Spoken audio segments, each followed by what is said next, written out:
Hello, and welcome to the NOTstalgia podcast. A podcast where we discuss the retelling or continuation of pop culture favorites as seen through a queer and feminist lens. My name is Eric Lefebvre. And I am Jessica Tercero.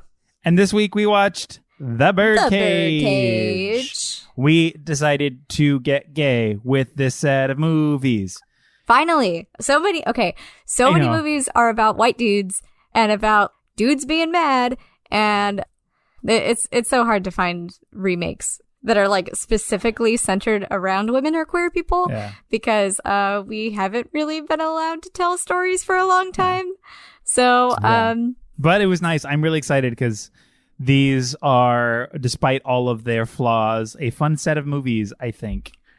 I think so. I mean, again, there's some big moments of like, woo, gay misogyny. Especially we love that first one. The first one way more so than the second. Not to say that the second wasn't flawed, but absolutely the first one more so. Yeah.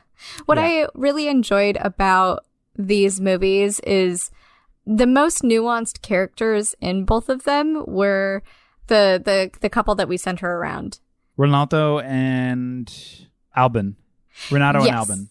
And for the second one too, like they are so nuanced and like they feel so full of depth, and every other character feels so one-dimensional. That was just a really nice.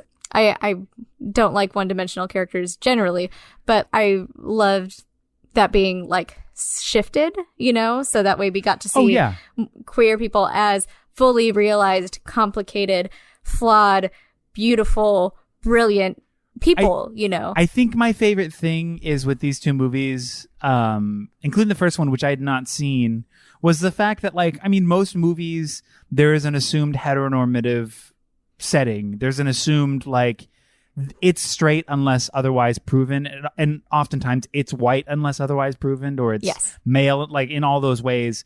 Like, that is the expectation. It's expected to be white, it's expected to be male, it's expected to be straight. But I like in this movie, despite white males again being at the center and the forefront of the storytelling, which there is no assumption of straightness. It is literally the gayest space with the gayest people, queer. And the thing that is unassumed, that is introduced as like a device of derision or a device of drama, is straightness. Like, that's what throws the world out of whack, is like the straight world coming into the queer space. That's what throws everything off. It's an assumed queerness and unless otherwise proven, which is the opposite of what almost all media is. So that, to me, just by itself was so like, yeah, that's how you tell a gay story. That's how you tell a queer story. Like, it's not, don't like, just even what is considered like gay current media oftentimes is still centered around straightness or around heteronormativity. Mm-hmm. And then it's just like, well, they happen to be gay and now it's a gay thing. That's a gay character who's in a straight world, and that's the conflict. No, these ones, it's a queer world. It is a gay world. The conflict is the straight world coming in and causing a ruckus. That's what I was just like, this is, the way it's reframed is just, I think, very beautiful. I thought it was fantastic. And it's not like they're struggling either. Like, they are doing so well. They have their whole world and they are so successful, and they have presumably whatever they want, right? Yeah. So it's this world that they have built for themselves, surrounded by people like them. And like, they're all doing pretty fucking good with it too. Like, so it's not like, I like that we don't see that kind of a struggle. The struggle is more internal, and or like you said, like straightness and the religiousness coming in and and creating the problem, right? And like trying to just be there when it doesn't need to be, and change things that don't need to be changed, you know? Yeah. It's to that same effect. It's wonderful to see a gay story where, like, in the end, one of them doesn't die, or like one of them doesn't get sick, or one of them isn't, like, they end up breaking up. Because, like, I mean, I think that was a part. Oh, God, what was that historic clause? There was something. Fuck, I'm gonna just spew some misinformation bullshit. Anyways, look up gay cinema laws or whatever, because I believe that there was an actual law in cinema, in filmmaking at the early turn of this last century regarding the only way gay characters are to be depicted is if it is depicted negatively, in the sense that if there's gay love, that gay love has to end in death or separation or whatever to uphold the morality of the public. I think again, I don't want to be misinformation Susie over here being like, anyways, I saw it on Facebook. No. I believe it's true. I'm a big ignorant fool in this moment because I don't remember exactly what it is, but I do believe it's a thing. And if you're listening and I'm wrong and I'm making shit up, please call my ass out because I didn't study for this. So, yeah. I mean, it tracks. Like, I'm definitely going to look it up after this conversation. But, like, that tracks because, like, there is the whole barrier gaze trope, right? Which is, like, anytime you have a queer love story, like you said, it has to end in death or tragedy.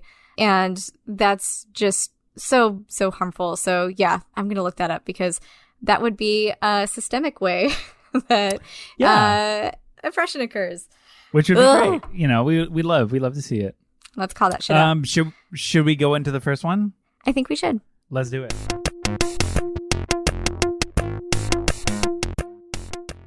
In mid-70s France, a young man named Laurent informs his father that he is engaged to be married to his girlfriend, Andrea. That father is Renato Baldi, owner of the famous French drag bar La Cage aux Folles. Laurent informs his father before the wedding her conservative parents would like to meet his parents for dinner. Gay gasp! After Renato and his partner, Albin, disastrously attempt appearing and performing more masculine, Renato asks Laurent's biological mother to perform for one evening as his wife. Letters get missed, the dinner is disastrous, gay slapstick ensues, cue Le Ce Soir de Pointure. Oh Hooray! My goodness, you are so much better at French than I am. I don't even know if that was 2 years of French coming in for you right now. What's Paying off, up, y'all? Paying off so many years later. Exactly. Oh my God. I'm so sorry for all of the words that I mispronounced. No. That was cool. Yeah, so this movie is very French. This is just a French movie. I loved it. I miss traveling and going places and stuff, and I really like France. So I've never been to France. I want to go to France one day. I've never been. Let's go. Let's do it together. I would love to. I would love to go to France. So yeah, the Birdcage. This is I'd never seen the original. I do love the Nathan Lane Robin Williams remake, or rather American version. I will say fully off the bat, I did enjoy the first one, but there's a lot wrong with it. So first and foremost, I think I want to talk about that first scene of abuse. Yeah. Which is just like kind of, I didn't fully expect it just because because I also want to talk about how they went around, because it's almost a exact remake, like almost verbatim, how they got around that scene, or like what they chose to take out, because in the other one they do not abuse each other physically at all. I have a whole section in my notes for the next one on the things that they changed, and I think cool. I think this is, I mean, we're jumping a bit ahead, but I think that the remake did right a lot of things that this movie got wrong, or just reframed them. And they were all just really minor things that didn't, like, it's almost like line for line, almost the same thing. And yeah, I agree with you. There were some things where, like, right off the bat, I was like, oh, like at first I was like, you know, we were seeing, our first introduction to this is like the dancers, right? And so it's, I loved kind of the symbolism of that, where it's like, you know, all of the queens and they're all like dancing with male and female presenting counterparts, right? And they're presenting themselves and like the duality of who they inhabit as gay men and as queens. And I thought that was really, really great. And like, it was still kind of like a classy establishment, but like at the same time, like them still having to sit there and perform for wealthier people, right? And like still having to be the object of like entertainment. And I thought that was a really excellent way to start that. And then we go straight into the scene of abuse, like you were talking about. Yeah, because I think that just that intro scene by itself, like you were saying, that performance of gender, where again, it's not even just male drag, it's like female drag too, but the hyper, it's like performative gender where it's like, I'm super feminine and I'm super masculine. You have a bit of both, but I mean, within it, like take off the wig and it's like, hey, we're all just gay men or gay male presenting, whatever. Mm-hmm. I like that a lot. And then it goes right into like, some really fun comedic moments, which I loved. And then there's the scene of like, I know that's the face. You want to hit me. Just do it. Hit me then. And then they're fucking fine the next. And then it cuts to them like coming out of the room and he has a black eye and he's like just covered up with some foundation. It's like, oh, it's fine. It's like, it's whatever. And I'm like, ooh. So they're a very toxic couple in the first one to me. And he like records like, first, before we continue, I'd like to figure out which pronouns we want to use for Zara because the stagehand used the right pronouns. It seemed like they wanted to be referred to as her and she, and then the doctor and their partner referred to them as he and used like masculine pronouns and like their male name as kind of like a jab, it felt like, as like a way like weaponizing that. And so like again, like being having the doctor use those pronouns when clear, like So which pronouns do we want to use? So this to me is a little tricky just because I know just within drag, performance drag in general, oftentimes when queens are in drag, it's she, her. And then when the queen is out of drag, it's he, him, or however else they identify, whether it's NB or male, female, it doesn't really necessarily matter. But oftentimes what I'd found just being in like drag bars and like working at a drag bar and like being around a lot of drag, when queens are in drag, it's she, her, unless otherwise specified. Okay. But what's tricky is specifically Albin and because Zaza, when she's in drag, is like, obviously she's a queen. She's the star of the show. But when Zaza's out of drag, Albin, they oftentimes, like even Renato oftentimes refers to her as her. He uses female pronouns even when she's out of drag. And even like says, I'm your mother, you know, just like the... Yes. So that's why I wanted to like, because I feel like this movie for sure, it was really confusing. Or not confusing, but it was just really, I wasn't sure. And for the next one too, just a little bit because like, I mean, the next one is I think it's more he, him pronouns. But even still, because like, I feel like for the first one specifically, that was a time when the terminology wasn't fully realized in a way that was empowering to trans folks. Like Zaza as a stage performer, she's she, her, but even then Albin out of drag could still be she, her. But that kind of language wasn't really established apart from like derogatory versions of that, like we'd see in like the Rocky Horror Picture Show or whatever, right? So I like that's a great question because it's never really established. It just felt like a lot of the times, like especially in that first scene where there's like just so much wild manipulation and abuse, like it was like she was referring to herself in those pronouns and her partner, Ronaldo, was referring to her with male pronouns and their male name to try to hurt them. And like, so it goes so far as to then record them and just be like, look see, I heard you. This is exactly what you said last week. Here, take some drugs. Here, I'm going to hit you and then everything's going to be fine. So like, just in this first 5 minutes, we had just the worst picture that we could have of Ronaldo. And I don't know if I ever really got past that throughout this whole film. Okay. Yeah. He was rough. He was a rough character. Yeah, he's not it's inarguable that he's not abusive. He's an abusive partner, just regardless. Even if later there are some moments of like kind, compassion, and caring and like fun, sweet tenderness, doesn't matter. He's still an abuser, still an abusive partner.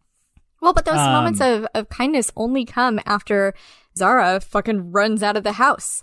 Or Zaza, and is just like, I'm done, and is like leaving, or is like, I'm going to go kill myself now. That's the only time that he really shows her that kindness. And that's the only time that he allows himself to be vulnerable. Even in the remake too, that's something that they did, but like in a less abusive way. But like the only time that they really open up is when Zaza is actually hurting and about to leave or about to hurt themselves. Yeah. That's a really good point. Cause I didn't like, so from, if we're looking at the character of Zaza, the performer, and Aldine, the partner, if we're looking at her perspective as a trans person, what's his partner's name? Renato. Oh my God, I keep forgetting. His actions are trash, but if we're looking at her in that scene as a drag performer, those comedic beats of like him playing that tape, I thought from the perspective of her just being, because to me, drag is just characterization. And so even when she's getting ready, she is in character. She is performing this Zaza hyper-realized, very femme, very drama, very high fashion. She is that girl. That's who she is. So when he's playing back the tape, to me, seeing it as she is that performer now, she's embodying that, she is performing here, that was fucking hilarious. But only from that perspective, because now that you bring up that, like, if this is pre-terminology identified trans life, and that's just a emotional tactic of abuse in that moment, that changes the entire perspective of that scene. I agree with what you're saying, where it's like, like the characterization and embodying this character and everything. But what makes me think that it wasn't necessarily that is because even when they are Aldine, right, and no longer Zaza, they are still over the top, and still even in the ending scene is them crying in the chapel and like, and making this big thing and making it about them. So to me, that wasn't that part of like it. And they also had some of the best fucking lines in both Oh my God, movies. I know! And because they're just so hyper aware of who they are. And I'm using they. I should be using he. Let me correct myself. So he says things like, I'm dressed the way you are. I'm not good enough. Like, I'm the most ridiculous, like, putting himself down, knowing how the world sees him. And yeah, to me, there was just a lot of pain in all of that, and pain that was because the way that he inhabits the way that he walks the world is very over the top. He's not taken seriously, whether he's playing Zaza or just being himself. Yeah. And to me, I didn't really see a big distinction, and that felt like more of a form of abuse rather than just like, haha, this is funny. But I can see what you're talking about, like, because we don't have any of that context before in this, right? We just see like dramatic, and like, I was in drama and stuff, right? Like, of course, like when you're inhabiting a character, like that is 1,000% what you're doing. And that's how I took it. And so to me, like, because of that, and because when they're out and about, Albine's not really presenting female. Like, again, there's not really a presentation of female apart from femness. Because obviously he's incredibly femme. Like, that's a huge point of contention in the story when, like, there's that whole scene where they're trying to act straight. Like, I go walk into that room like with John Wayne, and the guy's like, yeah, exactly. It's just like, oh, who's this queer or whatever. So to me, it seems like he identifies as it seems like he is a male identified person in the world who is just exceptionally femme. And that dichotomous distinction of in a heteronormative space, like, that doesn't compute. Maleness does not equate femness, and femness does not equate maleness. So seeing both of those exhibited in one person is very jarring to straight people, which is why all the homophobia and queerphobic shit ensues. So that's why, I know we're still on that first scene, but that's why the first scene to me, Zaza is in the room, is a mess. She has to go on, but she can't even be bothered, and I'm dying, and I don't know what's happening and what's going on. The moment where she's recounting just the badness of the room and how she's just everything is too much, and he goes and hits that recorder, and it literally says what she's saying right now. He's like, I recorded this last night. You're performing. I need you to go downstairs and perform it downstairs. Yeah. You're on in 5. Why are you still here? I was like, you know what? That because of the distinction of the performance of gender outside of the drag club, that to me felt very fun and funny. Again, none of the abusive shit fly. Yeah. Like, because it's like the same scene. Like, they're having this fun moment, and then it's like immediately like, you want to hit me, huh? And then he hits her, and then you're like, oh. And okay. She accuses him of cheating on her. And he doesn't say no. He doesn't, which I like. Another thing about Ronaldo that I didn't like was just, he couldn't talk to his partner Yeah, just about talk to anything. him. He could have What just the been like, fuck? my son's coming. And I did not know that was his son walking in the room at first, because like the way that he strokes his face, the way that he's like, I look good, huh? Oh yeah. Like it gave off real bad vibes to me. Oh, but to me, that's what I loved. I loved the choice because it's setting up a very clear distinction. There's an assumed on both parties that he's cheating, that when she's performing on stage, he's having an affair with somebody, right? He's having an affair upstairs. That's the whole thing. And so even in this first moment where like this young man is now in the room with this older man, and like that's not uncommon in the gay male community at all. So seeing this, you're like, oh, he's sleeping with this guy. Oh, they're going to do this. And the moment of straightness is when he's like, oh, I'm marrying this girl. And then he's like mad about it. Also, that goes into our first thing regarding misogyny. He's like, I'm marrying this girl. His dad's like mad about it, but we still think, oh shit, he's still in the closet in the world. He's still not out. This is a thing. They have to stop sleeping together because of that. And then you find out it's like, oh no, that's his son. And like, it's this whole thing. It's like the first introduction of straightness into this world, which I love because it really sets the tone for like it being sex, it being gay, it being queer, it being all these things. So that is a choice to make those moments seem really like sexual and all that stuff. I loved it. I was like, yeah, like fucking make us, like, confuse us, throw it at us. Like, I love this because you're setting this up and then it's like, no, I'm straight and I'm your son. And you're like, oh yeah, queerness is weird. Like, I don't know. I loved it. But what I didn't love is the first line that we're getting in that moment. He says he's getting married. What's the son's name? Laurent. Yeah. Laurent says, oh, I'm marrying this woman. And the dad, his initial reaction is like, tell me the bitch's name. Which they only just refer like, to her as like the bitch or the whore or slut, like, and without ever meeting her, without knowing who she is. Yeah.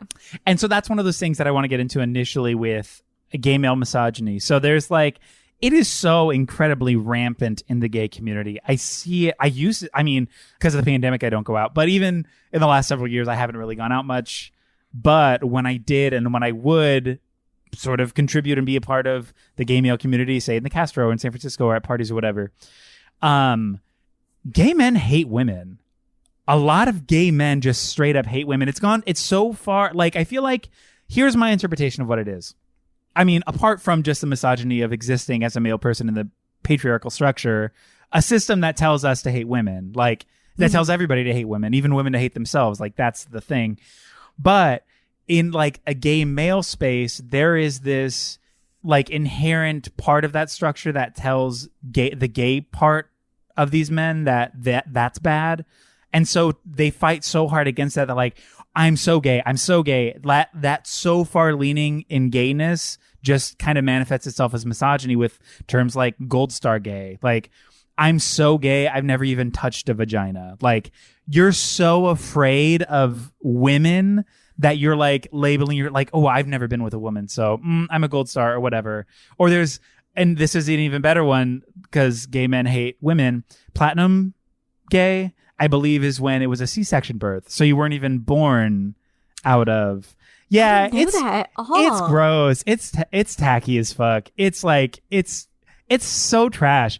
And it's just one of those things that, like, I feel like a lot of people are just like, oh, it's just so fun because we're gay. It's like, yeah, but you're also still a misogynist, and you can say you hate women. Like, just say it. Like, you're saying it in not so many words, so why not just embrace it? Like, I don't hate women, girl. Come on, like and using that pronoun in social settings and being like, pronouns. Girl, and it's like, yes, I love it. Fuck with gender, on board. But acknowledge your misogyny. Like, just fucking acknowledge it. You don't, like, it is so rampant and so disgusting and such a mess. And it comes directly and exclusively from language and the way that gay men choose to talk about women in general, or the way that men talk about women. Gay men are not exempt. Because I was going to say, gay men are still men. That's like a part of, like, in the same way, like, when, let's say, if I'm a lesbian and I support guns and I do this and I do, like, but I'm a Republican and I'm all this, but I'm okay because I'm gay. because I am a Republican and I like, so it's like the token one person or the exception to the rule. Does that make sense? Yeah. Like where it's like, oh, well, not all people, not all this. Right. So like it's kind of, using kind of that patriarchal system or that guise to like mask themselves under that. So that way.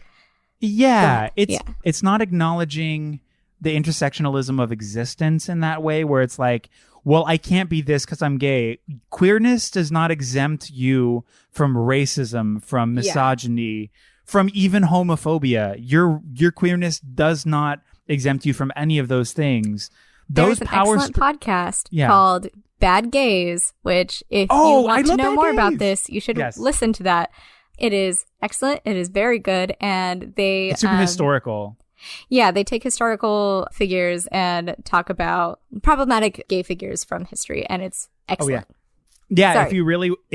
True. Thank you for that plug. Because if I love Bad Gays, if you really want to just like see example why queerness doesn't exempt you from badness in other aspects of social life, go and because like what was his name? Famous Nazi. He was like Hitler's third right-hand man or something. I forget his name. Oh, I forget. Famously gay. He was super out, super gay, super, super gay. Straight up one of the biggest Nazis. Like queerness, like again, it's so, that's such a like huge example of that. But like, come on, your identity does not excuse you from that.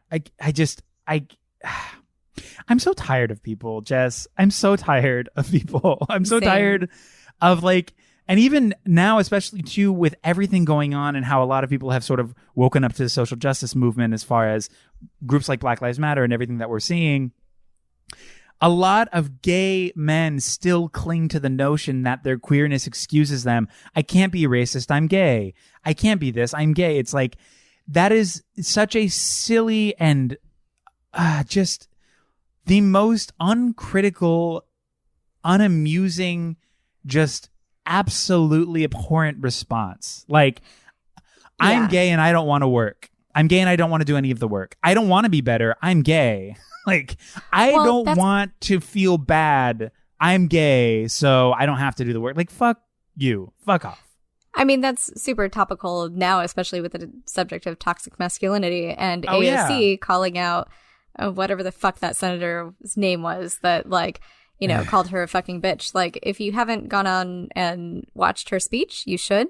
But her whole point was that just because you have a wife and just because you have a daughter and just because you know women doesn't mean that you're not sexist. And I feel like the same principles apply here, where it's just absolutely. Because you know other people that are gay, or just because you know people that are poor or black or whatever, like insert whatever here, just because you know those people doesn't excuse you from behaviors, and from the way that you choose to interact with those people and the way that you choose to stereotype them.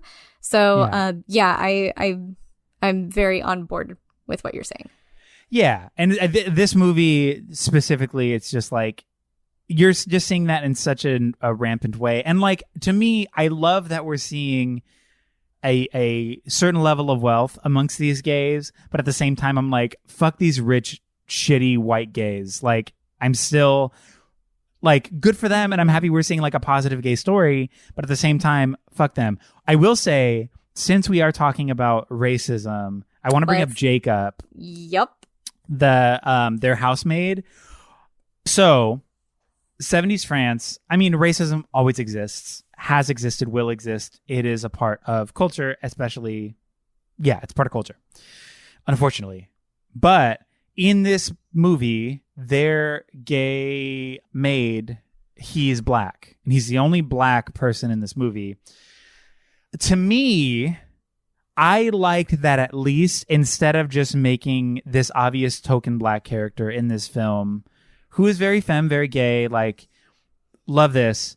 Instead of just making him a silent sort of pawn or servant in their house as just sort of like some social slavery type scenario, I like that he responds every time that they call for him or they ask him to do something, he's like, oh, am I just doing this because my white master asked me to do it? And they're like, Jacob. And he's like, okay, fine. And he'll move on. So in the commentary of the movie, I at least like that is written into the script. Mm-hmm. There is a social commentary from the characterization of this character Jacob, commenting on the optics of the situation in that way.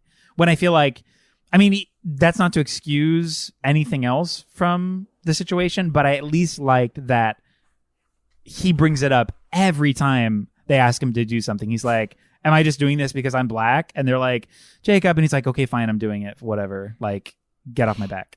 It feels like he's, for maybe until the Christians come, it seems like he's using, whenever he says master, that he's using it as like a jab at them. Yeah, but it still didn't sit well with me, especially because he's trying to get on stage and stuff, and that's what he really wants, and he's still being denied that, like, just so his foot in the door is literally to clean up after these fucking people, and it felt incredibly oppressive. And I mean, I'm glad that he did have those little jabs in there, but I feel like there could have been more of that, because I feel like so much of the comedy was also at his expense.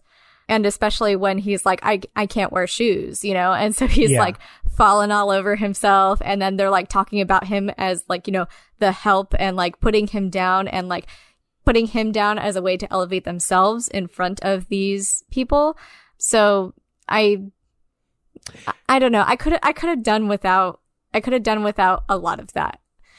Yeah, I completely agree. And again, that sort of gatekeeper oppression of, you work for us, and then eventually when we say it's okay, you can perform, you can be the drag queen you want to be. Because again, that is not just like racial gatekeeping and just racism tangentially and systematically placed here in this moment, but it's also just classist and sort of just poverty shaming, because it's assuming that he doesn't have enough money to get the wigs that he wants to get, or to get the clothes that he needs to perform in the show. So he has to work for these white people to then not only give him the money for those things, but to also give him the opportunity for those things. And it's just, and that kind allow of bullshit. Him to wear those too. So he has to get permission from these white people in order to be, so he needs to get these things from them and then be given permission to utilize them. And and I think a lot of that, again, like, oh, this character was just really derogatory, and it all sat real bad with me. Yeah, I think just in terms of it being a gay film, they're much more willing to like be playfully racist, but just because it's playful doesn't mean it's not racist. Just because you're kind of being like, oh, what's up, sweetie? Like, anyways, here's a fun thing. Isn't that funny that you're black and I'm white? Like, just because you're doing that doesn't excuse the racism at hand, or the gatekeeping, or the sort of the classism that's tied to this dynamic that you've established with this person. Knowing full well you're taking advantage of their lack of funds, their lack of autonomy in this space to something that they want to accomplish. You're putting yourself in that way and saying, you can only have that when I decide that you can. It's ownership. He's like an intern. Yeah. So to me, I liked his character story for what little it was. I just liked that he acknowledged the situation at every beat that he had the opportunity to just kind of be like, yeah, this is kind of fucked up, but I'm just going to go do that anyways. It's fine. That I liked that aspect of it. But I mean, outside of that, again, the more I think about these two characters, specifically Ronaldo, it's trash. He sucks. He's just some rich white gay who's perpetuating all this bullshit in the sake of running his business. Yeah, he's an abuser. He's manipulative. He just tries to control and demean others by, like, he threatens to make his queens dress like men as a form of punishment. And then he is arranging for miscarriages from performers' wives. He is really, we already talked about him being like incredibly pissed off that his son turns out to be straight. Yeah. And like, just, I wonder how much of this is like we were talking about, living in a patriarchal society where he is trying everything he can, like in his dress and the way that he acts and what he does, to not see his father and his grandfather in him. There's a line that he has in both films that says that when he's wearing that like black boring suit, that he looks like his grandfather, and his grandfather committed suicide at 30, you know? Yeah. And like, so that's like presumably like the lowest that he feels, you know, and it's up, you know, his son forces him to do it, which we'll get to his son in a whole bit. So I wonder how much of this character is trying to be different, but by being different, not realizing that he's still perpetuating a lot of the same learned behaviors that he inhabited, or that his parents inhabited.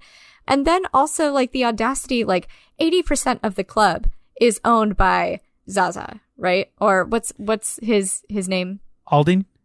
Sorry, I keep forgetting. But Alden. So Alden owns 80% of this, but Alden still allows himself to be taken advantage of and controlled by Ronaldo, and he is very comfortable in that role and takes advantage of that so much. And I really, really, really hated that, because I think that Alden is the best character in all of this. And I get that it's comedy and stuff, but like there's so many lines that he says that just like really, really hit, you know, where he's talking about how indifference is the worst thing, and he's ruined himself for Ronaldo, and he doesn't even care, you know, and he doesn't notice him. Where he like walks out after like his son that he raised, right? Because the mom wasn't around and refused to be, right? He's like, I would have loved to see your children. And there's so much pain and so much truth in a lot of those lines that it was just, it always like hit me a little bit differently. Well, absolutely. Because it's also, if we're looking at Aldin Zaza, this character is the only, to me, good character in this movie, like you had said before, because he is unequivocally, unflinchingly himself.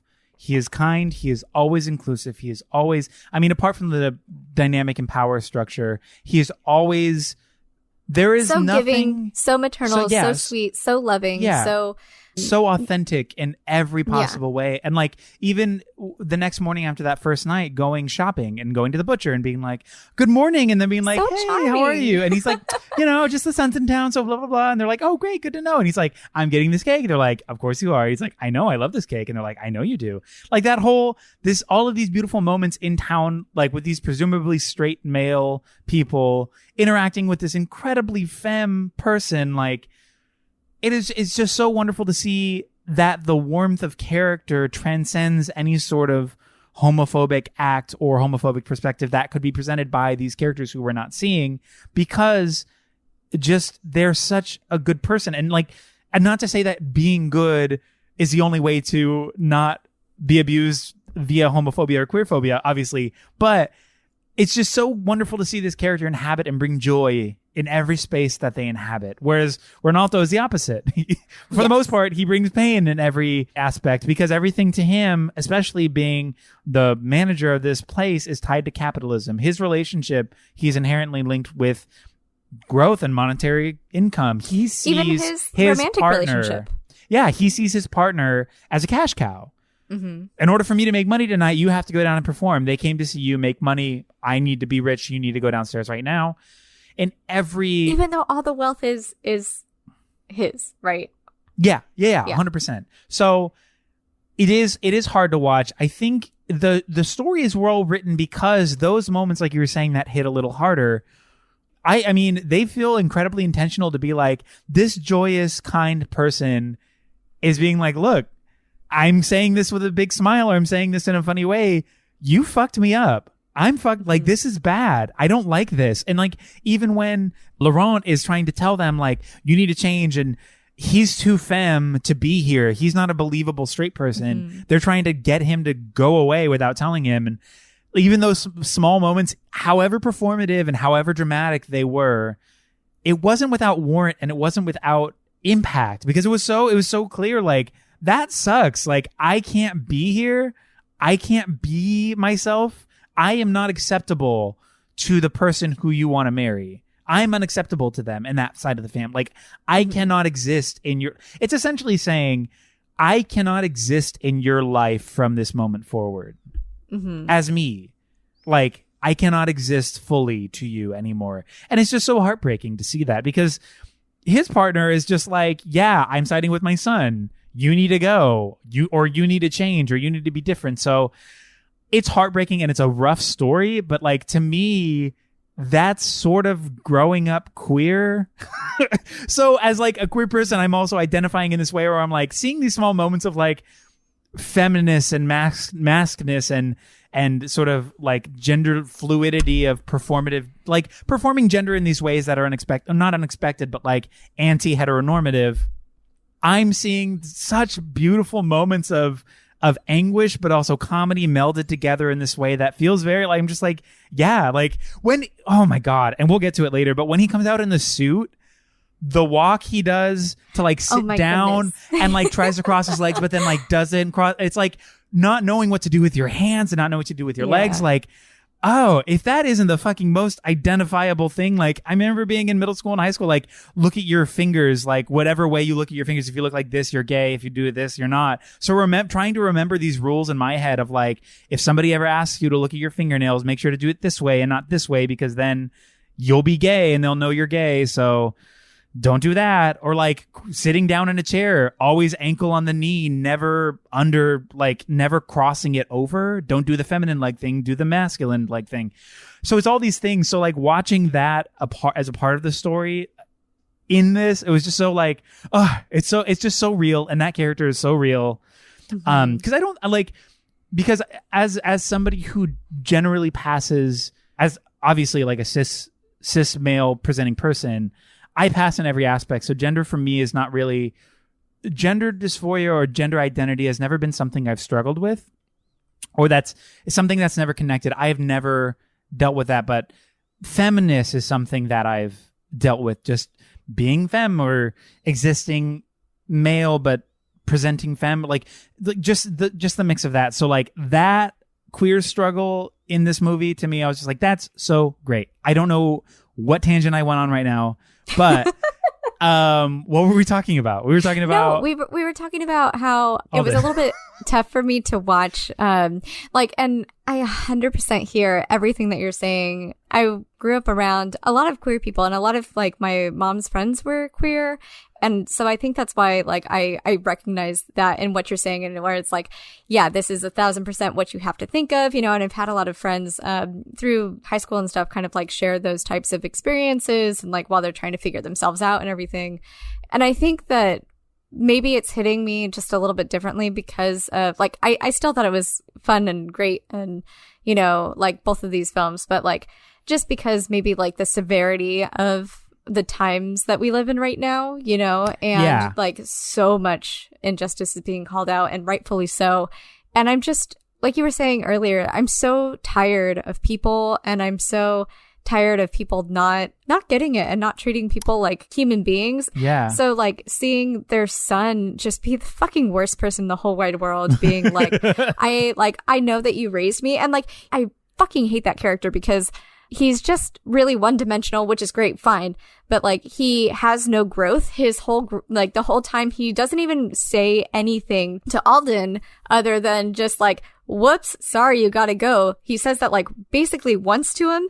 And then at the end, he's like, but this is my mom now. And you don't see any growth. So I feel like I just wanted a little bit more growth. So that way it would just, like, it would mean so much more to Alden, you know, because he really does deserve just everything that's wonderful. And so I'm just really tired with shitty white people trying to change everybody to suit their opportunistic ways. And so now it's just real fucking hard. It sucks. I loved his character being just shitty, severe, straight cis white, because it's just the clear embodiment of what those privileges entail, right? You have a queer world. He comes in. He says, this is too queer. You need to change it for me. You need to change this for me and make this comfortable for me and the people I'm including in my life, because this is what I want and I will get it regardless. I need you to change for me, and I know you'll change because the world changes for me. I'm a straight, cis, white man. That's always the case. I'm perfect under this. I will get what I want no matter what. But even that, you're seeing somebody who's having to counteract that, his dad. You're seeing these different levels of privilege, right? Where his son has straight privilege, that the privilege that his dad doesn't have, but you're seeing these other levels of male privilege and of white privilege within these spaces. So I like that those two characters next to each other allows you to see clearly and definitively these different levels of privilege within it. But he sucks. They're like, I know that the family at the end is just like, we love you and whatever. He's trash, unrealistic. I'm so sorry. He is the worst. And just, I hate him way more in the second one in the American remake than I do in the first. The first one, I mean, obviously it's the same story and he's very bad, but I didn't have as much of a visceral reaction to him being such a piece of shit until rewatching the American version. Oh man. Yeah. Need to talk about the fucking Christian ass family too. Oh yeah. I was just going to close it off with this. I was having a conversation with my friend last week. Tim, if you're listening to this, what's up? I want to talk about what we talked about the other day. Last Friday, we had a little coffee chat, Zoom date, and we were talking about white privilege at large and what it means. Like, so I think it started with the phrase, not all media is for you, which I fully, like, obviously not all media is for you, but more so in a physical capacity. Not all space is for you. And white people seem to think that all space is for them. And what that does is, especially like in this instance, if we're talking about queerness, him coming in and making the space change for him in the same way that like white people coming into black spaces, because of their inherent racism, they're going to feel uncomfortable, and that uncomfortable energy is going to make every black person in that room have to cater to that feeling, because they've brought this thing in here now. Okay, in order to go back to what we were doing, or hopefully to get back to that, we have to coddle this person because they're uncomfortable in this space. But again, it's not their space, so what the fuck? So understanding your privilege and understanding not all media is for you, but also space-wise, not all spaces are for you. Like, you don't just understand that. Like, granted, if you're invited and you have friends, like, go and do that, but also understand that, like, it's a communal spot, and especially if it's not a community you're a part of, realize that you are a visitor in this. You're not a part of the community, you're visiting. So not turning the energy of that space inward, and then because like, oh well, I feel bad or I feel uncomfortable, then it's essentially just repainting this entire different vibe on the community that exists there. It's just, I feel like I've already just said this, but I just wanted to bring this up specifically, more so targeted about white privilege and how all white people think that all media is for them and it's for them to indulge in. If they don't like it, it's bad. It's like, no, not all media is for you, not all space is for you. Check your shit. check your privilege. Check everything. Like, be introspective a little bit, and then go just spend some time thinking, who am I? What am I? Figure it out. Take with that and grow, because that's a great spot to be in, to grow and to learn good things about yourself, and to learn how to respect other people's spaces and how to respect other communities.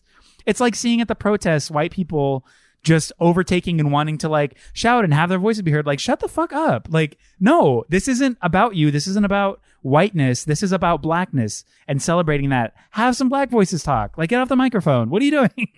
You know what I mean? Like, this isn't yours, and it's not the right time. It's not the right medium. It's not the right anything. Just listen. It's a great time to listen. Great time to absorb. I'm monologuing. Anyways. You were saying... Speaking, and yes, I agree.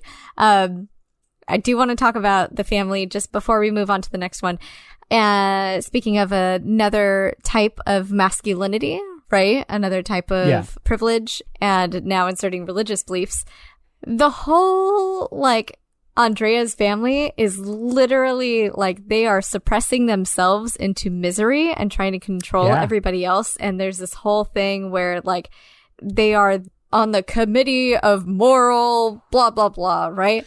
Which is the pillar of morals or whatever. So like, talking about privilege and about placing yourself above others, right? So they believe that they are the best of the best of the best. Meanwhile, and I think that the second one does a really excellent job of just taking this idea and fucking running with it. But they are also the ones that are the most shitty in terms of like, they are just complete hypocrites and they run away from their problems and use a lot of like misdirection and manipulation. They blame everybody else to maintain their purity. They were talking about, how like the dad's partner in starting this like coalition of moral whatever, he dies because he had sex with a black prostitute that was a minor. And that's like the worst thing that could ever happen to him, which like that all sucks, right? Like that you had to make her a minor just to make it like extra bad. Yeah. Okay.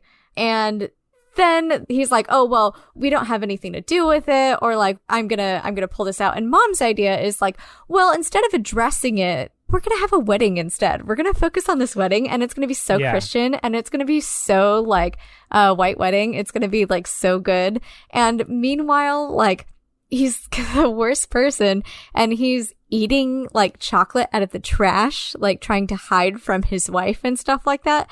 So like there's a lot of like really great visual metaphors for like just how skeezy and how like they do everything that normal people do. They just hide it from others or they just blame other people. And I thought that was really interesting and really well. It was a good idea in this one. And I think in the next one, it was better executed. Oh, yeah. Because especially for it being a queer movie, having the evil or the inherent bad thing as a point of conflict is conservatism at large. So it's essentially pitting queerness against conservatism. And that's like the drama. And I mean, obviously it's more particular than that, but that's generally the drama.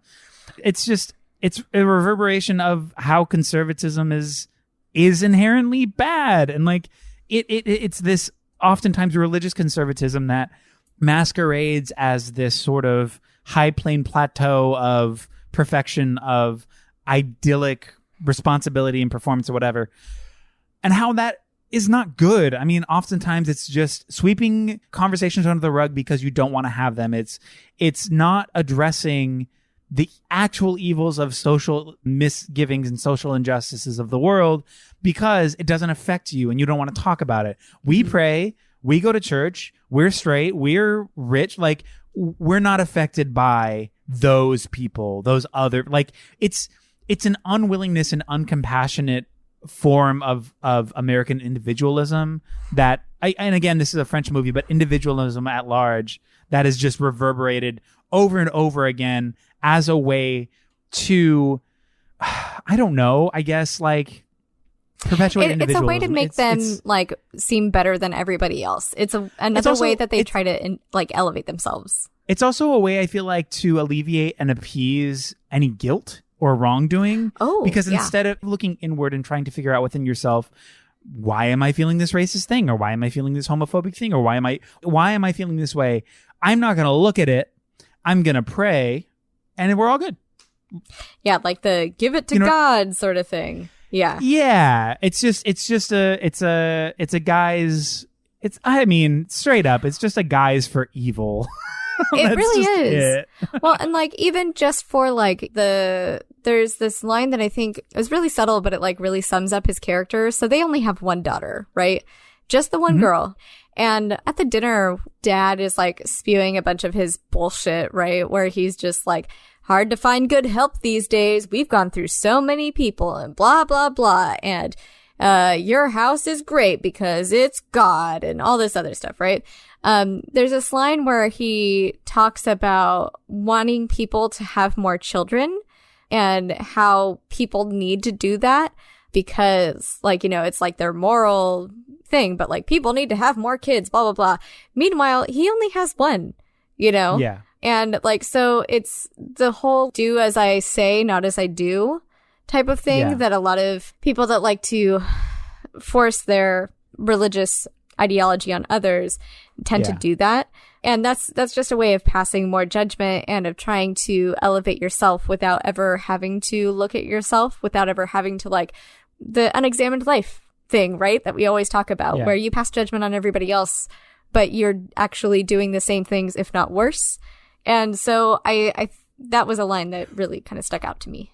Well, I think even that line specifically, I feel like, yes, it is absolutely this hypocritical religious moment, but to me it felt even more classist. It felt very because this rich independent family, they only have one daughter, she's going to inherit all of their wealth, and then they're just going to maintain this small amount. They don't have a lot of children, so they don't have to pay for a lot of kids, but they want to make sure that poor people have as many kids as possible, so that way they can keep the poor class big and poor, and that the upper class can maintain rich and small, and all of that wealth is hoarded within a small subset group of people. So I feel like that specific choice within the movie for that character felt more classist. It felt like classism disguised as religion. Yeah, and I think that that's a really great way. Like they, there's the point where he's like in the Michelin star restaurant and he's like, "Oh, this is horrible. I'm going to get this taken away." And then he was like, there's another line where he says, "It's good to have friends in the press," and all this other stuff. And he's just kind of flaunting his wealth around this entire time, right? But what I love about that too is the only person that we see that works for him is the driver, right? And in the end, it's the driver that is actually the one undermining him and, like actually exposing him for who and what he is. And I kind of really, really love that. Oh, same. Yeah. Like somebody who's within it, who is getting, I'm assuming, the brunt of so much of this unpacked anger and aggression and disgust, like all of this stuff that he has to pack in with his family. I'm sure he's just espousing that abuse onto people who work for him. And in this case, it's his driver. So these moments where the driver is just absolutely betraying him at every turn, I'm like, yes, fuck him. Tell the press he's going to a drag club. Tell the press that like do it. Go for it. I love this. Make this guy pay. Like, he fucking sucks. There is a moment in this movie that isn't in the other one that I want to say that I wish they had done because I really loved it. The moment at dinner when everything's gone wrong, then Zaza reveals herself as a drag queen, and Alden's like, "I'm actually a man." And he's like, "What? What's happening?" And the moment where there's like this tense, sort of palpable, like tension in the room of, I still don't understand. How can this be? Like a parade of drag queens come in the room with a cake, and they're just like, "Hey, we're celebrating, boo, boo, boo, boo, boo." And then all these drag queens, they're walking by and just like giving him a kiss, like, mwah, mwah, mwah, mwah. And just as soon as they came in, they're gone. Fucking out. And then it's just quiet again. I was like, yes, they didn't bring that in the next one, but I love it. That. Because it's like, it's just such a fun comedic moment where it's just like, he can't even grasp the fact that this man's a drag queen or that they're gay or that anything. And then this parade of just this gay parade just swarms in and just envelops the room, and it's pure gay chaos, and then it's gone just to really solidify the point. Well, and just so much joy too. Like, you notice like the only time that there's joy in this whole movie is when queer people are allowed to be queer and allowed to take up that space. Yes. And every other time it's just straight white people trying to be like, "Oh, I love God. Let's talk about money," right? And it's so uncomfortable. It's so hard. And truly, like, that is the conflict, right? Like, and having to change for that is the conflict. But yeah, like, that was, I think that was just such a great moment to remind us of the joy that is in the community when, again, you're allowed to be who you are unapologetically, like however you want to be, right? And also, like, it was like they were trying to celebrate the anniversary of the two main characters, So that's just another reminder of like, this is based on a loving relationship, like, I mean, there is abuse, but yeah, like this is at the center of that, I like that you bring up queer joy, and I want to bring it up in the next one, just exemplary in a lot of aspects. But you're right. The best moments of this movie is when you're seeing queer people bringing joy and espousing joy in this way that is so organic and so beautiful to see, where it's It's not infringed upon. It's not, their joy isn't marginalized. Their existence isn't marginalized. They exist. They get to exist. They get to exist in every capacity that is. And that just act in and of itself eliciting joy. It's awesome. It's so cool. I love it. I do too. I mean, apart from all the whiteness. Yeah. But queerness in general, I'm like, this is great and gorgeous and I love it. Should we do the next one? Let's do the next one.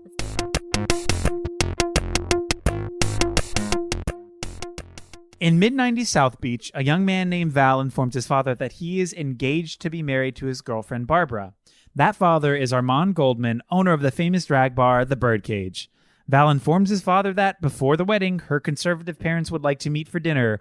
Gay gasp! After Armand and his partner, Albert, disastrously attempt appearing and performing more masculine, Armand asks Val's biological mother to perform for one evening as his wife. Messages get missed, the dinner's disastrous, gay slapstick ensues, cue Sister Sledge. I was dancing on my couch while this was happening. It was so cute. I loved it. The intro and the outro of this movie are fantastic. So good. Okay, can I say right off the bat, speaking, because we're already talking about the performance, I love that we finally get to see Starina perform. Starina Albert, because we don't get to see that in the first one. We hardly get any Zaza, yeah. Oh my gosh, I know. So I love that we get to see more performances from everybody, really. Like, it starts and ends on a big number. And then, like I said, we get to see Starina. And then even, like, what's his name? Their helper person. Oh, Hank Azaria? What is his name? Yeah, even like him when he has like his little dance number in the kitchen while he's mopping. Yeah. So cute. And he's like, why won't you put me on stage? And he's like, you're not good enough. I'm like, what the fuck do you mean he's not good enough? Clearly, like, did you see that number? Oh, yeah. Yeah. So I love that there was more performing. I do want to get into his character since we're talking about it. I do love that they chose not to make him a slave butler person. Not that it was as much of a power struggle. Like, I enjoyed that. It was way more familial. It was way more friend, we're a community, you live here. Yes, there's a dynamic where you do work here as well, but we don't exploit that. You're not as like, blatantly. Not as blatantly. Yeah, there's more of a kindness given to his character. Agador is his character in this movie. Agador, yes. Yeah. And he kind of like talks back and he's like, look, I'm good enough. Like, he's always like pushing for more. And he was more of a delight. And it felt like he was like playing back with them. Like, whenever there was something, he would like give him lip, you know? Yeah. And so I enjoyed the way that they reprised this role. Agreed. I do want to bring up Hank Azaria as an actor a little bit. Only because he is well known for playing characters of color, even though he is not that. I did some research. So, because he did the voice of Apu. That was like a big thing in The Simpsons. Oh. Yeah. And so he did that for like 2 decades. I know nothing about anybody. So thank you for letting me know. he did the voice of Apu, and he's done a couple other roles where he plays like different ethnicities. I was very nervous, and I still don't quite know. So he's playing Guatemalan in this. He is, in real life, the actor is a Sephardic Jew. So he is, I think, Spanish Portuguese. So there's a level of like, because that even still is like fairly white. Mm-hmm. You know what I mean? And not to like, I don't know. It's just hard, especially with like the thickness of that character accent. At what, like, I don't know.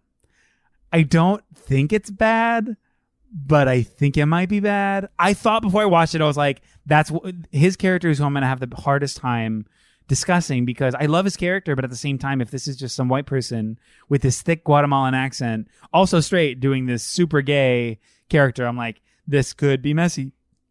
But looking it up a little bit, I still don't know if that's good or bad. I know that he was interviewed And he was very afraid to take the role because he did not want to come across as, he didn't want to offend gay people. He was so afraid of being femme and playing femme. He's like, I don't ever want my character to feel like a clown, like a gay clown. He's like, because I'm not gay, I'm not femme. I don't want that to ever come across as like something that doesn't feel authentic for this character. Which I don't know. I thought Agador's feminist was great. I think that Hank Azaria did a great job within the character. Is the character offensive? I don't know. He's not Guatemalan. Right. So there is that. It's also really interesting, like with you saying that right off the bat too, because I had no idea. I don't know shit about actors, right? Yeah. And but it's also really interesting that because that's kind of like an admission of knowing that this part is not for you to play, but still playing that anyway. Yeah. You know, and while that might not be as bad as like, you know, doing something like blackface or, you know, what's her name? Name any actor that's like done. Oh, Scarlett Johansson. Yeah, that's played a Japanese character or a Hawaiian character when they're clearly white. So I don't know. Tricky. I'm not sure, but I don't know that I am well equipped enough or educated enough on that topic. But it is me really neither.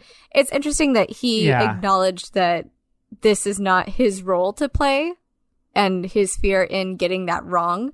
I think to me, because like doing more research about Sephardi Judaism and that culture specifically, him being from, I think, Brooklyn, somewhere in New York, there is a blending of language within that subset of Judaism that mixes Spanish and Hebrew. And he was raised with that language specifically. Mm-hmm. So because in a couple interviews, he had talked about that. So to me, like, I feel less bad about it, just knowing that, like, yeah, there's a level there that just feels like this seems relatively authentic. It's not terrible. Yeah, I don't. That's the thing is I don't really know how to articulate that as positive or negative. As soon as I read these things, I felt better about the character. Mm-hmm. Just knowing that he was raised having spoken Spanish, because especially with that sort of Latin dialect, it is how thick it is. It seems like if this wasn't a person who at some point in their life didn't speak Spanish, could be clownery of an entire culture. Yes. You know what I mean? Well, and I think if this were made today, right, like this movie would get a lot of shit for, rightfully so, for not casting queer people in those roles, right? Yeah, oh yeah. And so I think, unfortunately, having to look at when this was made and what was allowed and what was possible, or, you know, like what was allowed in such a big budget film, I guess, is what... absolutely. But yeah, like I do think that if this was remade again, it would be absolutely a call for queer casting. Probably it would be at like a RuPaul's Drag Race, right? Oh, they would have so many drag queen, like famous drag so queens. Good. Yeah. So to me, I did like, because Nathan Lane is famously gay. Such a good job. Such a good job. I don't know if this was like after he was out. I don't know when he came out, but kind of piggybacking off of our first interpretation of Zaza Albin and looking now at Starina Albert. Albert, yeah. What a gorgeous soul. What a kind, fun, sweet, absolute darling of a person. Like this feminine joy that just exudes off of him wherever he goes. Just this kindness. And like, to me, those moments of like, you don't want me here and I have to leave were way more severe than in the first one, just because of the 1,000%. Performance.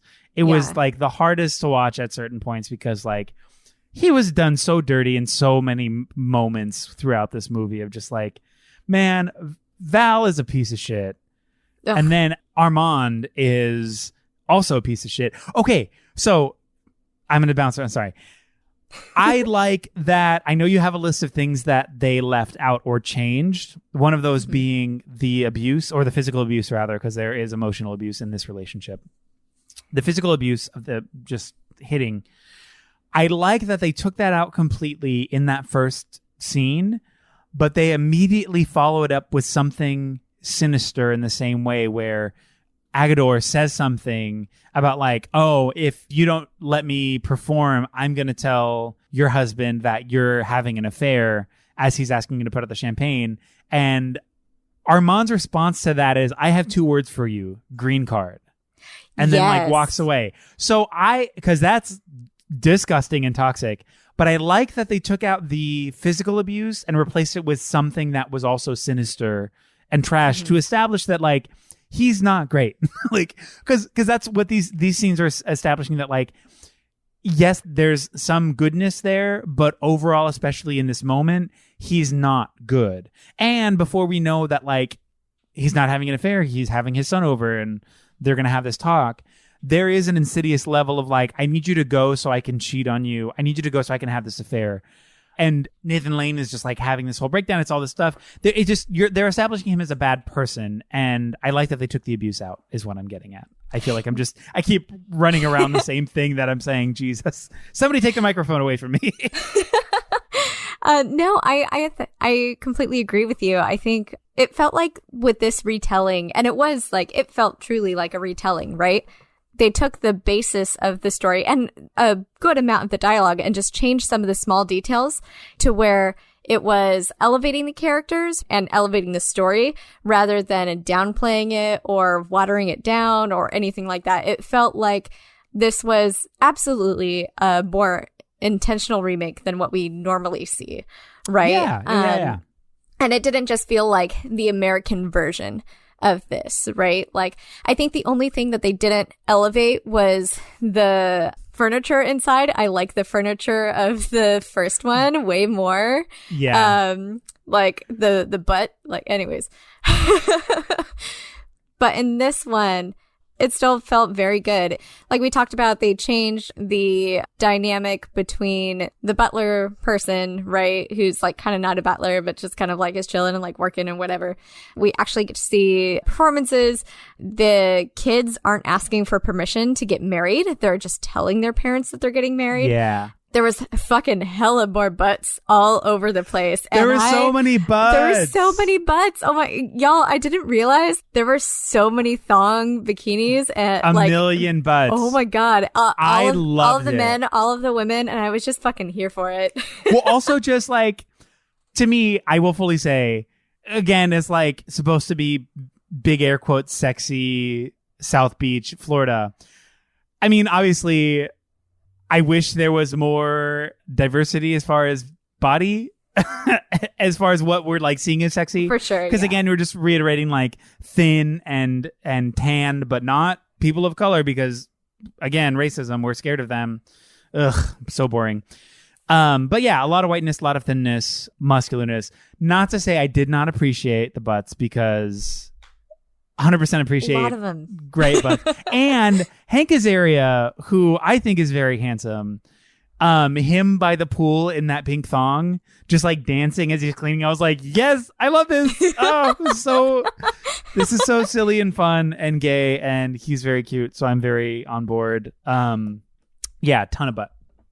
Yeah, and I think that they took a lot of the character development that they had given to what was his name in the first one? Ronaldo. They took all of his character development basically and gave it to Albert in this movie, to Starina.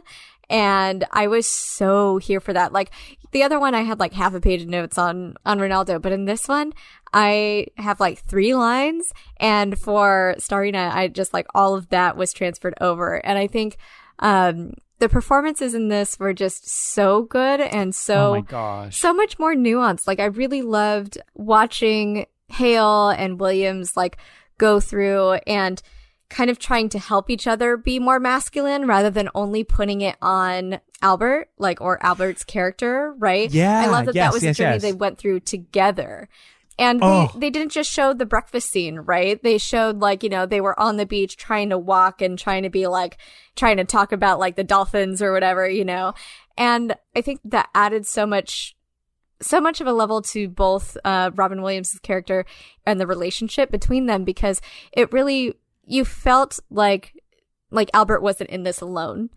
Right? Yeah. Where in the other one, you felt like that 100%. And like they kind of get married, kind of like on that bus scene, right? Where it was like look, I told you I had the papers and here they are. Like, and it was half of whatever I have is yours. This is like, I love you. I don't care. And that is kind of all that you could expect as a queer person from the 90s, right?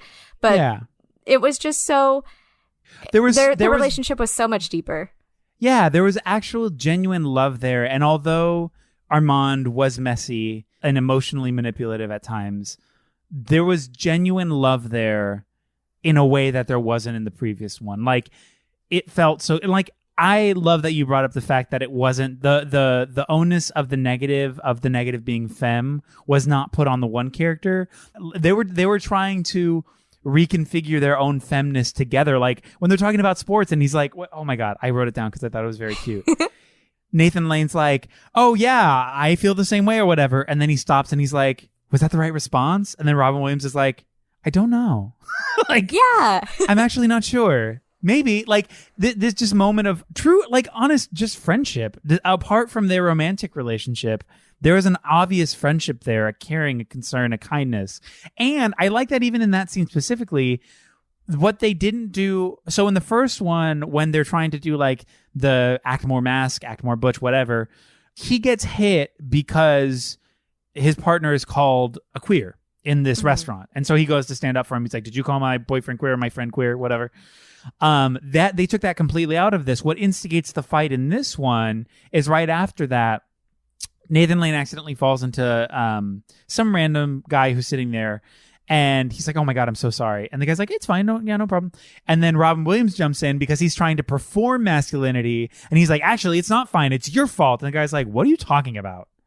Whatever. He's like, no, you better be sorry. And he's like, really? Okay, I guess we're going to get into a fight. Whatever. And he's like, yeah, you're a big fool, blah, whatever. And then the guy stands up and he's like 6.5 feet tall. Like, he's just like a really tall dude looking down on him. And the fight is instigated because of performative masculinity.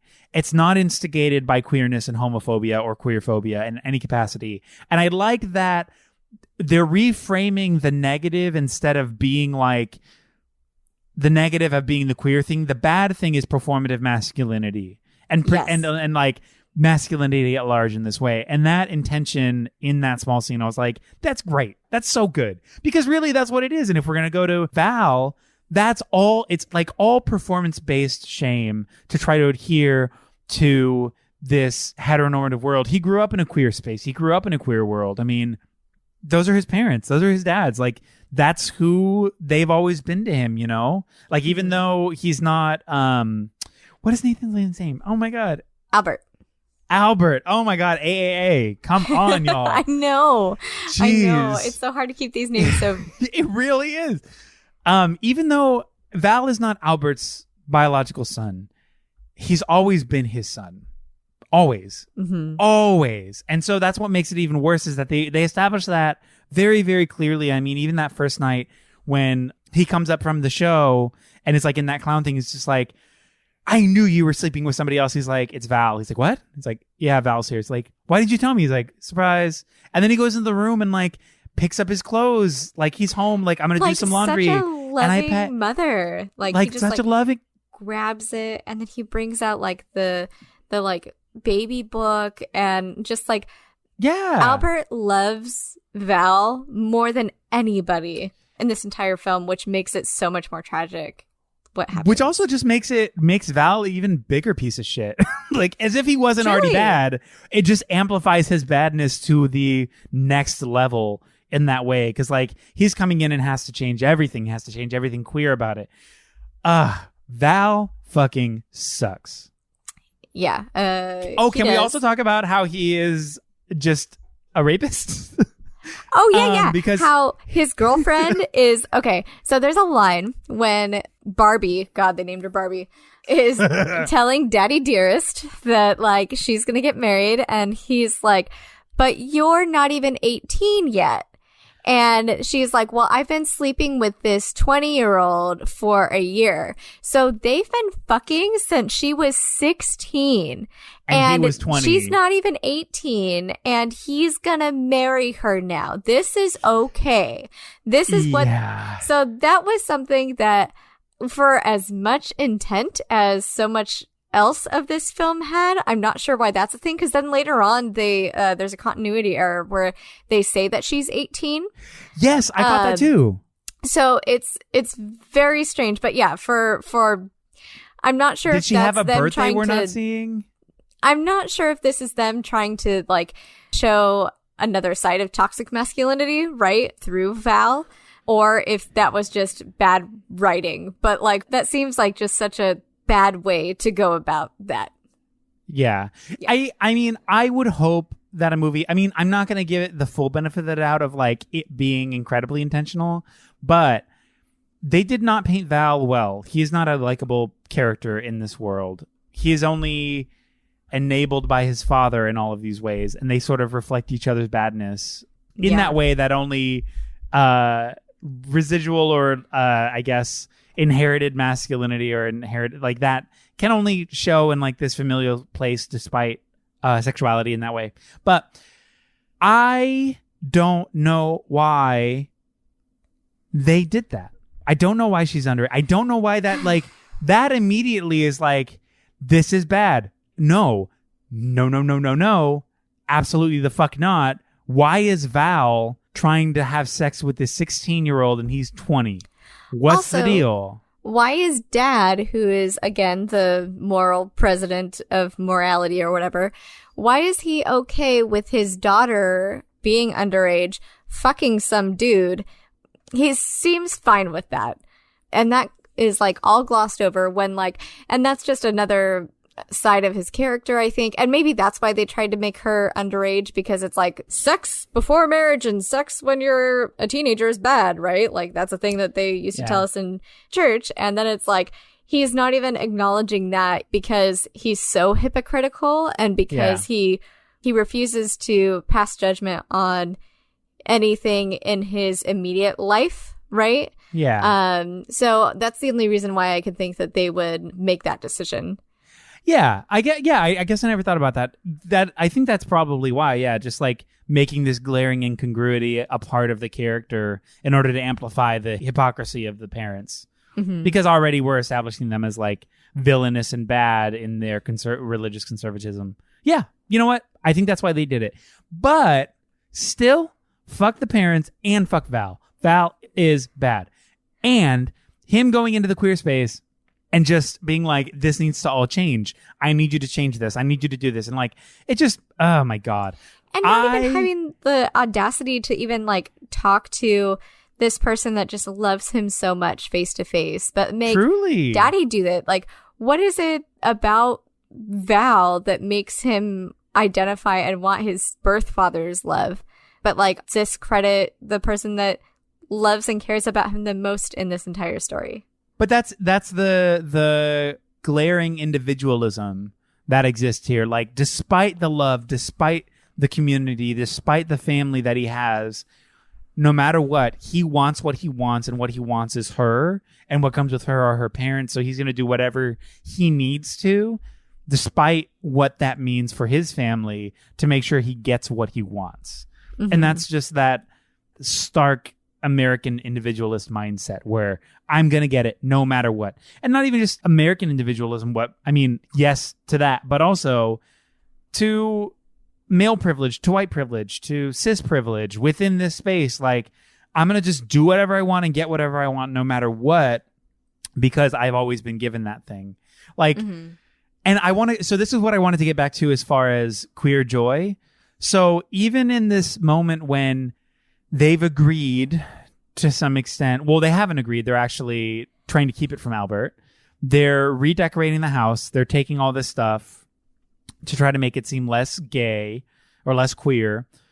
In that moment, the people who are helping them with moving all of this stuff is like the drag queens in the queer community who exist there. And the Birdcage is their bar. The Birdcage is like almost their home where they get to exist and be joyful and have that space. And even in this thing where they're literally taking away queerness out of this room, they're sucking the queerness out of this space. They're still finding joy in it. Like when they go to the pawn shop across the street and they get that big moose head And he's like, I don't know, is it too butch? Or like whatever. And then like, yeah, we got this moose head, and look, we got all these books. Like, look at all these cool books that we got. Like, what the fuck? That's so great. These old ass books, they're boring, right? Yeah, but like, look, we're making the most of it. Like, we're exhibiting our queer creativity in this way. Like, even in a moment where queerness is literally being erased, they're still coming at it with a queer creative joy that exists. That they like, I just think that's so beautiful. And like, I also love in that same scene, he walks out of the bathroom holding Playboys, and he's like, who put these here? Like, who put these in the bathroom? And some gay, where is it? Some gay is hanging a literal tapestry. Some gay is literally putting up a tapestry in this room and says, leave it. It's what they read. And I just absolutely there were so many moments in the movie where it's so fucking funny. It's and so just good. It's like the gayest thing is just like, leave it. It's what they read. Like, again, I think part of that just goes to the internalized misogyny of like, oh, there's like females like, ugh, no, thank you. Within that I think is toxic and gross. But I just, in this moment of erasing queerness, I think that was a very good joke. Yeah. Yeah, I think this movie was a bit more fun because they took out some of that like more nasty stuff, like we said, with like, you know, the drugs and with the type of manipulation that was used, you know, and stuff like that. And they made it more of like a journey that these two characters were taking together for the love of their son, even if one of them did not get recognized for it until the very end, which again, Val did not earn any of that credit, you know, and it felt very shallow when he goes over and he's like, this is my mommy. And I'm like, okay, that is so great that you did this now, but like, what the fuck changed your mind? Where the fuck, like, did you, like, because we don't see any moments, we don't see any time with those two characters other than like Val holding a box and being like, sorry, you gotta leave, you know? And it makes me think, like, and I never think about this when we're watching, like, how would this be done next? But, like, we've already talked about, like, having more body positivity, body inclusivity,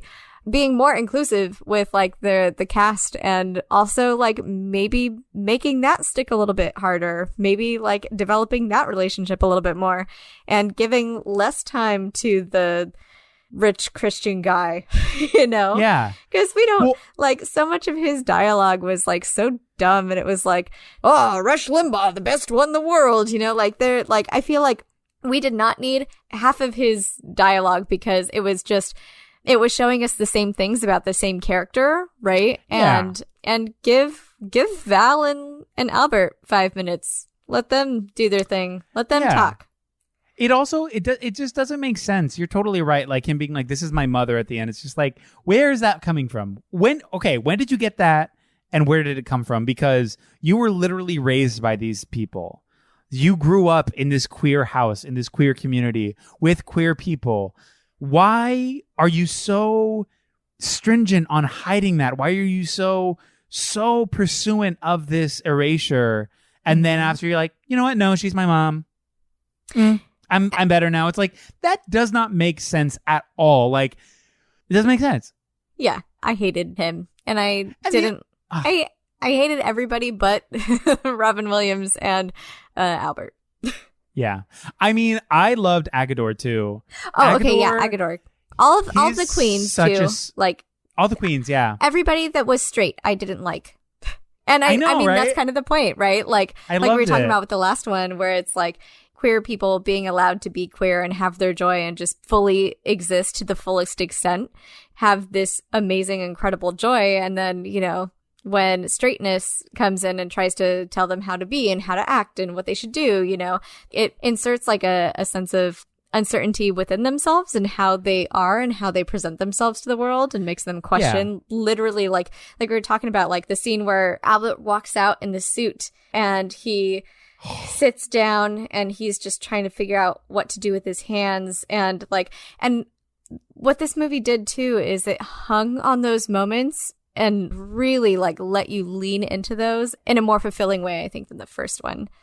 Oh, absolutely. Yeah. And I think even like the external shots of them walking around the city, like when they're walking into that restaurant, literally everybody's turning their head to look at them because they're like, gay, gay, gay, gay, gay, gay, what? Like you're starting to have a very clear reflection of public versus what it means to be gay or queer there versus their home where it's like this nourished place of queer freedom juxtaposed with the public judgmental eye. And then like there's that scene, and then even when Albert's waiting for Amand to talk to Christine Baranski, Val's biological mother, he's sitting there and he like powders his nose, or like what was it, like the blot for sweat? Yeah, he does that. What it is, but yeah. The receptionist is just like looking at him like with like a weird look on her face, and he's just like, "Oh, I'm just doing like it's fine." The only time he ever has to explain himself is in straight space. Right. Only time his existence is ever a problem. It's a problem because of the binary, because of heteronormativity. It's the only reason it's ever a problem. And so I like that they made it clear with these small moments in public, being a femme sort of male presenting person in this way. I like that they butted that up more so than they did in the first one. Yeah, it felt more intentional. It felt like it created better story. But I think so. Yeah. On the subject of if this movie was remade, I would like to see more kissing. I want more. Yeah. I want them to be able to like hold hands more and like, kiss. Also, if it ended with a marriage between Albert and that would be so much better. It should have ended with their wedding instead.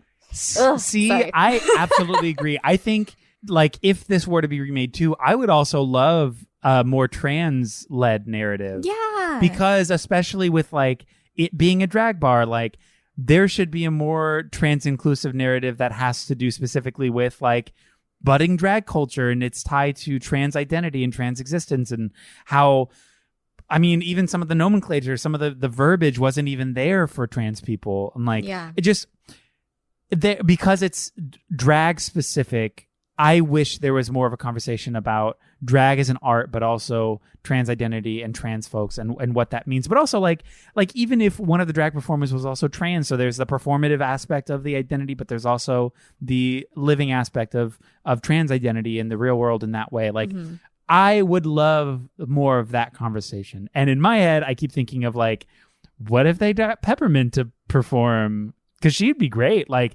as a trans person, but also as a drag queen. I'm like, give it to her.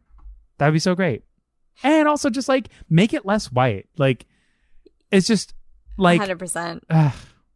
Yeah. I love this movie. It is too white. I think it's incredibly funny. Like I cannot handle Agador in every moment. Like when they're getting ready for the dinner and then he's just barefoot all the time.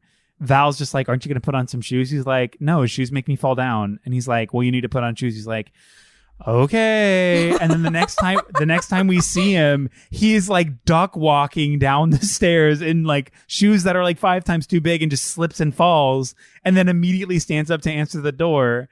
And he's like, I'm Spartacus. He's putting on like this big, thick, masculine accent to try to cover his feminist, but he's also slipping in these big clown shoes. And anytime he's walking around, he's like bowing to people, trying to be like, his character is just so funny. And I loved Agador so much. And I also it was fun. It was funny. It was kind. Fuck Val. Fuck that conservative family.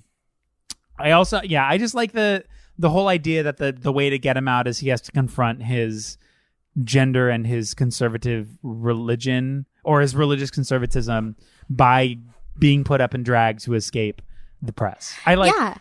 As an ending, I think that is a really fun way. It's a very fun, like, the only way out of here is you got to put on a wig and let us paint you. Like, I'm so sorry. This is it. This is the way to do it. And so there's a level of like just confronting that I think is cool. Especially after like him being so insistent when Albert reveals that like, I'm a man, like jig is up, and Barbie's dad was just like so I know what I see. I know what I know. Like, what do you mean? What do you mean? Like, you see, like, his absolute disbelief for what he is saying because it goes against everything that he knows, everything that he thinks he sees. Like, he's not as good of a judge as he thinks he is, you know. So in that moment, he's having to reconcile that in a very real way. And then he has to himself put on the makeup, put on the wig, put on the dress in order to, I mean, it's still about preserving him and his legacy and who he is, which is right? shitty. Yeah.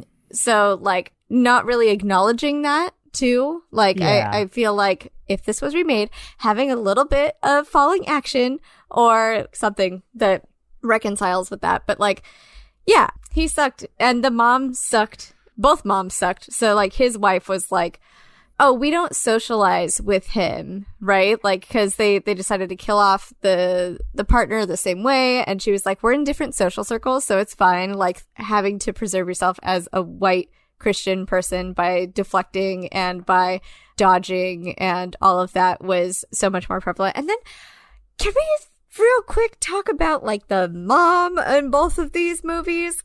Val's mom, because... Oh, yeah. How she is kind of predatory. Yeah. And by kind of, I mean incredibly. Yeah.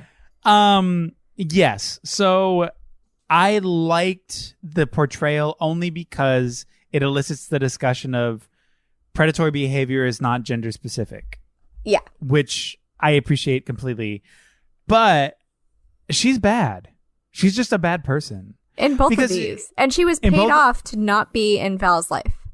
Because she's bad. And also, like, the night that they had sex to have Val, she forced her way into his room.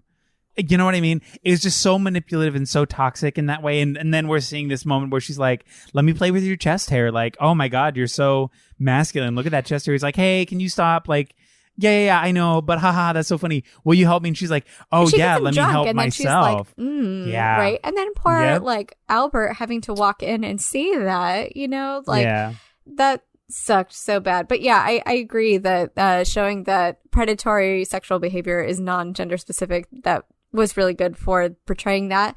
In the same way that there's a line, too, with the mom where she's like, you know, I was never very maternal. I'm not sure if this was in this one or the last one, but she's like, I was never very maternal.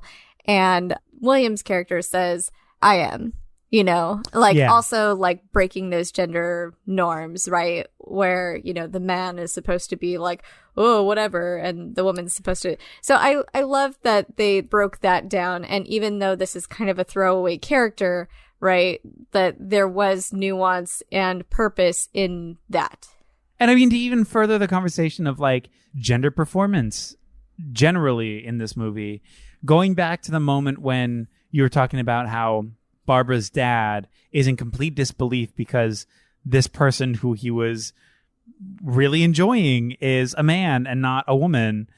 His disbelief is just completely tied to the fact that he was having emotional feelings for a man. Yeah. And he cannot get past the idea that as a straight man, he can have emotional, positive, possibly even sexual feelings for another man because what is presented to him is gender performance. So it's like, in the same way that drag is a performance, it's like this guise of feminist, of female presentation. That is the only way to be attracted. It's just like, gender's a fucking construct. And I love that this moment, like, he is so in such disbelief because he cannot believe that he within himself has the capacity to fall for another cisgendered man in that way. Because he doesn't identify as gay. But again, sexuality is a spectrum. Gender is a construct. I like that this movie, even in 1997, is in its dialogue and sort of character development and character acknowledgement is having these conversations, albeit brief. The conversations are still being had in that way. Even though if it's not explicit or incredibly expositive, it's still there, right? Like, that's the disbelief. He can't believe this moment. And I just like that as a conversation about gender performance. I really, really love that too. Like, the look on his face, like you said, like realizing that he could be attracted to somebody that's not a woman was... Yeah, truly. It was great. Yeah, especially 1997 having these conversations. Good job. Yeah. So, yeah, I mean, it's a good, there's some messiness, but generally it's good. And Robin Williams, I love him. Robin Williams is so fantastic. Such a good actor. He's fantastic. And Nathan Lane's so good. And I just can't even handle it. Yeah, they both did such a stellar performance, and I still love this movie. I still love this movie too. Oh, one last thing. Okay. There's a shirt that I want that Agador is wearing in the scene. Oh, I think I know which one you're talking about. It's a black crop top with white bold text that just says straight looking. Yup. And it is the absolute best. I want that crop top so bad. That'd be so cute. Oh my God. Ugh. So silly. I love it. Oh my God. Perfect. Again, yeah. Anyways, Right. Everything's a construct. Everything's fake. Queer existence for life, y'all.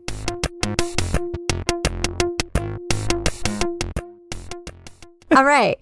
So, Eric, Yes, we just talked about the Birdcage for a long time. And we did. La Cage aux Folles. I think Yeah. I said it. That was I great. butchered that. I butchered it, but it's cool. I'm owning it. So, for the original French film from the 1970s, who do you think this was for? White gays. I mean, really, like, I think I've said that before in the past, but I do think it was just for white gays. Like, completely and unobtrusively. Yeah, it's for white gays. Who did you think it was for? I would say the same. Yeah, Yeah. for sure. Yeah. Yeah. It's very male, very white. Mm-hmm. Yeah. Yeah, it was not for a female audience who is being called bitch and whore for that Majority was of not the who this time. was for. No, they did not write that with that in mind. Did you like it? You know what? I'm gonna say a soft yes. Did I enjoy myself watching it? Yes. But I enjoyed it because it echoed the same comedic beats that the new one had that I have more of an affinity and a history with. Mm-hmm. But I feel like it was like these muted moments that in the other one are so effervescent and like rich. I feel like it was like a muted version of this other thing that I'm familiar with. And because it's similar, I liked it. But it was, again, I'm going to say it's a soft yes. Did you like it?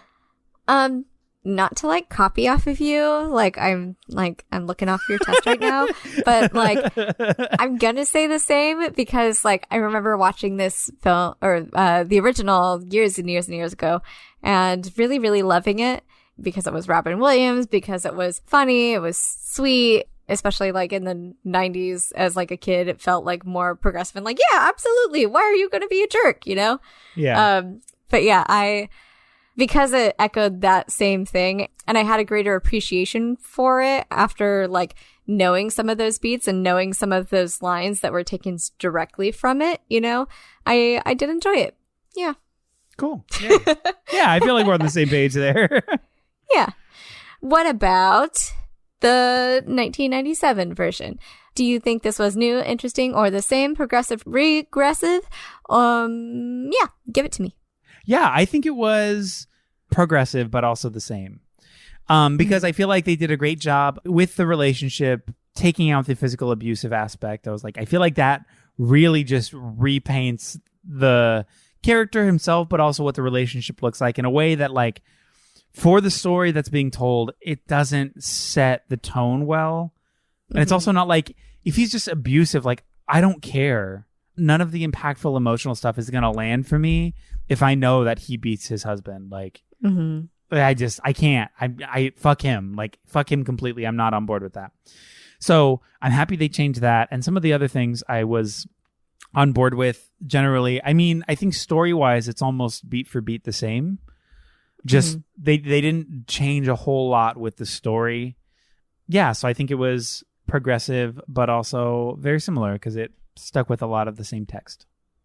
Yeah, I agree. I think like this movie was 30 minutes longer than the original, I think, something Yes. like that. So the time that they added in, I think, added a lot of depth to the characters, to the relationships, particularly with the two male leads.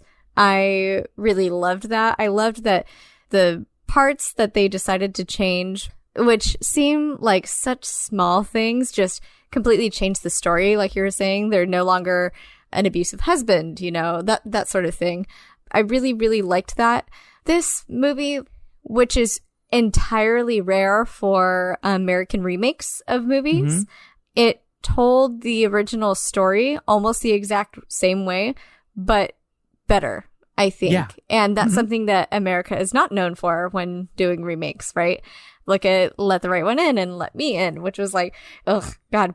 But I really do think that this was excellent. I think it was progressive. I think they added more in the spots that they needed to add more.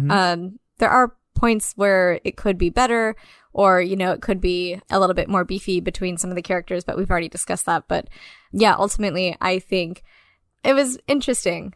Even though it was the same, it was new and interesting at the same time.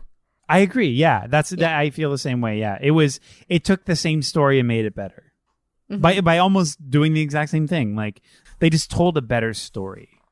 Yeah, I think. Yeah, I think so too. Who do you think this was for? I think this was for fans of the Broadway musical. I don't know. I was trying to be funny, but like I think I'm looking at more realistic, because I think wasn't the Birdcage was adapted from Les Cage aux Folles as a Broadway musical first. Was it? I think so. So from the French movie, they adapted it to a stage play, a musical. And then from that version, they wrote the film without the music. So in the same way that Hairspray happened, right? Hairspray the movie, then Hairspray the musical, then Hairspray the movie. I think. Interesting. That's from what I read. I think that's what happened. So I'm going to say it's for Broadway gays. Oh, I like that. Who do you think it's for?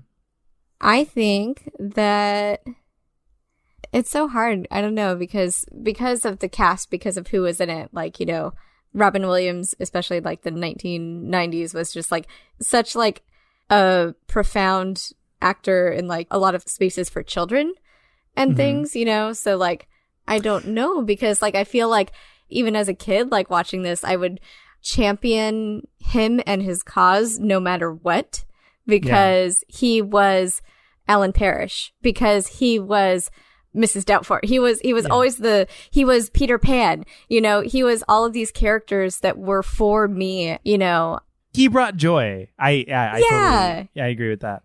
I think he helped make this story more accessible for everybody because of what he brought and who he was, and because of who he is, I think. I agree. Yeah. He's the best. Robin Williams is so good. He's great. I want to do it on this podcast just so we can dissect it and kind of give it the NOTstalgia critique. Have you watched Mrs. Doubtfire recently? No, I have not. Okay. I watched it a few years ago. It is much different than... So a lot of the jokes, and by a lot, I mean a lot of the jokes, are based solely in transphobic humor. Ooh, I mean, like, now that you say that, I'm thinking about it. He's a she my God. and she's a he. It's just like, what is happening? This was supposed to... Like, a lot of the comedic beats are literally just there to comment on the fact that like the bus driver scene where like he's in there and then he talks and the bus driver's like, oh, what? Deep voice? Like, excuse me? Or like when Mrs. Doubtfire is being standing up and what's his name walks in and is like, I can't, like all of that stuff, all of these funny moments, it's all based in transphobic humor. I know it really fucked my shit up so hard because I was like, around lying to women, right? Like, 100%. Like, and around like fraud, like, wow. Oh my goodness. Because I love Robin Williams and I love him in that movie. But Jesus, it's not the same movie I remember with like everything that I've learned and I've grown with. It is not the same thing. Just the wild casual transphobia throughout the entire thing is just like a mess. Wow. It's Damn. It's a lot. Yeah. Yeah. But absolutely. I still love Robin Williams. Still, absolutely. He'll always be Alan Parrish to me, I think. Yeah. I think it's that for me. Did you like this movie? I think we know. I did. I really like this movie. I think it's a great movie. I think it's fun. Go watch The Birdcage. It's a big, gay, silly mess. It's sweet. It's sweet. Did you like it? I loved it. Cool. Yeah, it's great. It's sweet. Straight white people trying to change everybody sucks. And you're the villain. Don't change anybody. Yeah. Just let everybody be their person. Straight up just exist. Like, God, is that And like let other people exist. Like, that's chill. Yeah, people really love getting in each other's business and making it drama. Like, just exist and let other people do the same. What the fuck? And don't, and like, I mean, obviously it's more than that. Don't perpetuate ideology that makes, I guess that just kind of goes with existing and not making other people's business your business. That includes eliminating internalized racism and internalized queerphobia and all that stuff. But God, seriously, just like mind your shit and stop. Like, this movie would not have existed if Val wasn't just this not even internalized, because he's not gay. Or I guess it is internalized. This homophobic piece of shit. Like, if he wasn't this shameful, so shamed of his queer family, of his tie to the queer community, this movie wouldn't have existed. He sucks. Yeah. Also, Like, he's a rapist, so he can go fuck himself. Like, fuck him too. Amen. Completely. Anyways, but the movie's great, so go watch it. Yeah, go watch it. It's wonderful. Yeah. Cool. I think that's it. Thank you so much for joining us. We love you so much. You can write into us at NOTstalgiaPodcast@gmail.com. Comments, questions, concerns, topics, new movies. You want a guest star? Sure, call us. I mean, email us. I'm not giving you my number. Special thanks to David Juicero for providing tech support, Danny Barkley for editing our podcast, and thank you, Eric. Thank you, Jess. Remember, stay cute. And stay critical. Bye-bye. Bye. Bye. Bye. Bye. Bye.